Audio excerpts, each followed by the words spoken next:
네, 안녕하세요. 돈 되는 라디오입니다. 오늘은 또 야심한 새벽에 한번 온로드를 해봤는데요. 이때 또 들으시는 분들이 있나 해가지고 요때는 또 뭐 상황이 어떤지 궁금해서 한번 도전을 해봤습니다. 뭐 퇴근 시간대나 뭐 어떤 일정 시간대에 그렇게 올리는 것도 뭐 좀 지겨워서 한번 신선하게 한번 새벽에 올려 한번 봤습니다. 물론 이 영상을 뭐 퇴근 시간대나 뭐 다른 시간대에 소중한 시간 투자하셔서 이렇게 시청해 주시는 분, 고마운 이 구독자분들도 계시겠죠. 자, 뭐 어쨌든 추천 한번 정중히 부탁드리면서 또 이제 귀중한 시간, 이게 시청하는데도 뭐 시간이 당연히 그 소중한 시간들이 투자되는데 그에 대해서 감사 말씀 올리고 시작해 보겠습니다.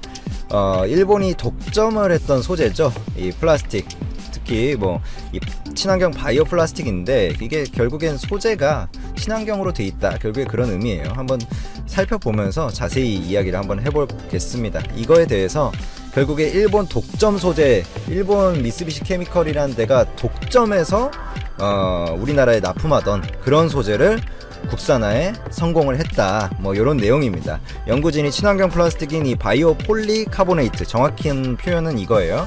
이 기술을 개발하는 데 성공을 했습니다.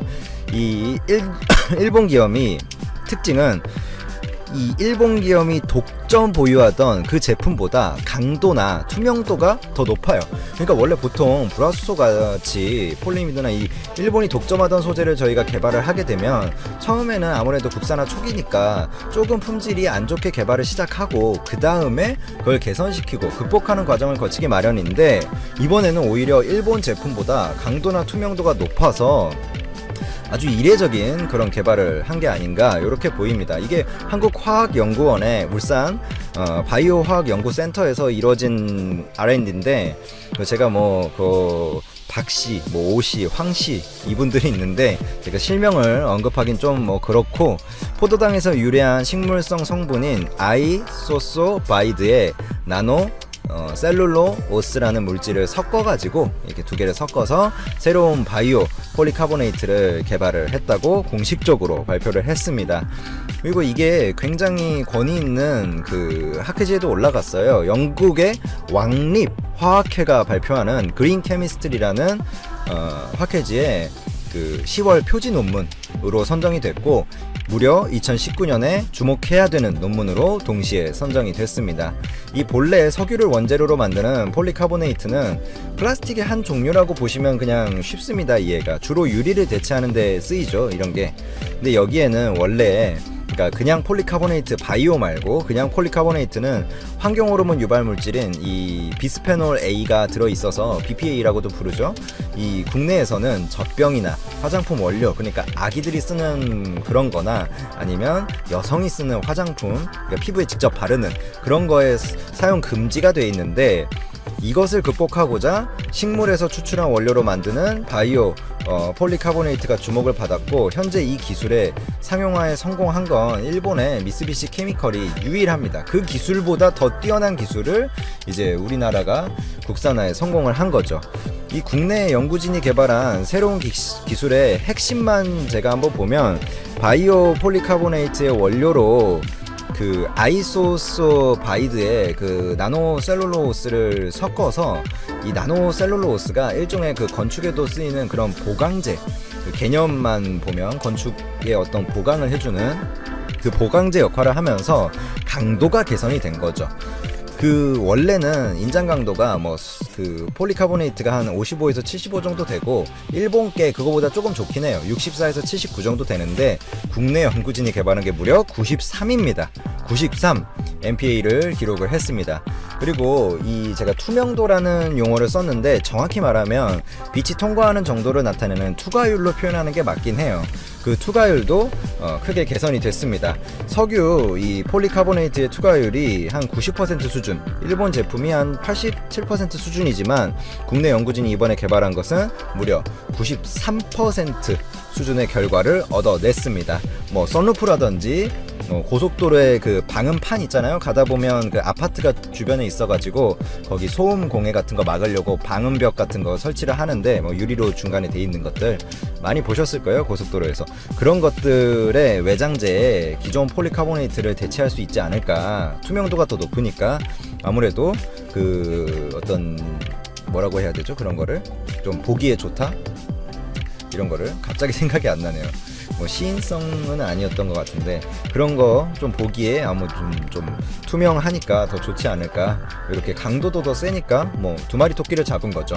아주 장하다 우리나라. 이게 일본의 그 국산 수출 규제, 그러니까 그런 게 3종 소재에만 지금 지속되고 있는데 충분히 확대될 만한 어떤 가능성들이 보이거든요. 일본이 아무래도 원하는 것을 지금 못 얻어내고 있고 삼성이나 LG나 SK 등이 워낙 지금 그런 것들을 공급처 다변화나 국산화를 잘해주고 있으니까 그런 것들에 대해서 추가 어떤 규제가 오지 않을까 생각이 되는데, 이렇게 미리미리 먼저 선제적으로 국산화 한다는 것, 요거 아주 좋다, 이렇게 평가를 합니다. 긍정적으로. 그리고 두 번째 주제 바로 한번 넘어가 보죠. 글로벌 특허 관리 금융 회사죠. MPE라고 제가 적어둔 게 글로벌 특허 관리 금융 회사의 뭐 약자다, 이렇게 보시면 됩니다. 그 제로 클릭의 그 터치스크린 특허 소송이 삼성이나 LG전자만 대상으로 지금 진행되는 건 아니고, 그러니까 터치스크린에 대한 결국 특허 소송건이에요. 근데 이게 핵심이 되는 건은 결국에 애플이에요. 얘네들이 그 2015년 9월에 처음 애플한테 소송을 걸었거든요. 그 캘리포니아 북부지방법원에 애플을 상대로 아이폰이 터치스크린의 특허를 침해하고 있다, 이런 차원에서 아무래도 애플이 맨 처음 그거를 했으니까. 근데 그때 지방법원에서는 이 특허가, 니네들 제로클릭 특허가 조금 모호해, 이게 명확하지가 않아, 아이폰 거를 침해했다고 보기에 좀 근거가 부족해, 이러면서 그거를 이제 뭐라고 해야 되죠? 무효 판결을 내렸었는데, 이 제로클릭이 2016년, 그러니까 2015년 9월에 지방법원에 소송을 한번 걸었으니까 16년이면 바로 다음 해죠. 그때 연방항소법원에 바로 항소를 했는데, 그때 연방항소법원에서 지방법원이 너무 애플의 편향적인 그런 청취를 했다, 그러니까 쉽게 말해서 애플의 주장만 너무 들었다, 그래서 판결을 뒷받침할 만한 그런 백데이터가 좀 부족하다, 1심 판결을 무효한다, 이렇게 결론을 냈어요. 그러니까 MPE한테, 그러니까 제로클릭한테 승소를 준 게 아니라 1심 판결을 무효한다, 다시 해라, 다시 한판 붙어라, 이렇게 된 거예요. 그래서 사실 애플의 그런 특허 소송 결정에 따라서 삼성이나 LG전자에도 엄청난 그 영향이 미치거든요. 이에 대해서 뭐 삼성이나 LG는 지금은 뭐 말을 좀 아끼고 있죠. 근데 제가 걱정되는 것은 이 터치스크린 건은 그 애플과의 그런 히스토리에 따라서 정리가 될 텐데, 이게 어떻게 되던 그건 뭐 법적인 사항이니까 어쩔 수 없는 거죠. 근데 특허 소송이 좀 지나치다 싶을 만큼 늘어나고 있어요. 이 한국지식재산보호원에 따르면 미국에서 국내 기업에 연관된 특허 분쟁이 매분기마다 30건 넘게 발생을 하고 있거든요. 그리고 그게 삼성이나 LG에 집중되고 있습니다. 특히 국내 기업들이 글로벌 이 MP에 거의 뭐 폭격과 같은 막 미친듯이 때려대는 그리고 뭐 근거도 없고 막 그냥 때려대는 게 많아요. 그런 소송에 좀 피해를 보고 있다는 그런 의견이 전문가들 사이에서 조금 돌고 있습니다. 찌라시라고 하기 그렇고 소문으로. 그 MPE가 국내 기업들 상대로 제기한 특허 소송은 최근 5년 건만 제가 집계를 했을 때 590건이에요. 590건. 그때 근데 중요한 게 뭐냐면 중간에 소치하로 이어진 게 374건. 그러면 374건이 뭐냐? 처음부터 얘네가 그 자신들은 근거가 충분하다고 생각했는데 소가 취소된 것도 있겠지만 대부분의 건이 협박성으로 지금 소송을 제기한다는 거예요. 그런 거에 대해서 조금 안타까운 마음입니다. 올해만 해도 삼성전자의 경우 4월에 이 폴더블 폰 갤럭시 폴드가 출시되기도 전에 유니록이 특허 소송을 때렸죠. 5월에는 또 다른 이 네오드론이 미국 국제무역위원회, 그러니까 ITC죠. 여기에 삼성전자에 대한 조사를 또 요청했고, 7월에는 결제 솔루션 기업인 다이내믹스가 또 특허권을 놓고 이 제소를 하고, 막 이게 수도 없이 벌어지고 있습니다. 이게 너무, 그러니까 물론 정당한 지식재산권에 의한 특허권 소송은 당연히 판결이 이루어져야겠지만, 그렇다고 보기에는 중간에 소취하는 경우가 과반수 이상이에요. 만약에 좀 명확한 어떤 백데이터를 쌓아놓고 진짜 합리적일 때에 이게 제소가 되는 게 아니라 일단 마구잡이로 제소하고 보는 거죠. 그러면 반대쪽에서는 문제를 일으키고 이런 소송 비용들이 들어가니까 적당히 합의 보는 건들도 많거든요. 그럼 어떤 협박성에 이게 조금 건전한 방식인지에 대해서 제가 뭐는 아니지만 한번 의문을 제기해 봤습니다. 이게 잘못됐다는 뜻은 아니에요. 당연히 지적재산권은 존중받아야 되고 지켜져야 되고 특허 소송도 정당하죠. 하지만 너무 이게 마구잡이 건들이 요즘 많이 이쪽에서 벌어진다.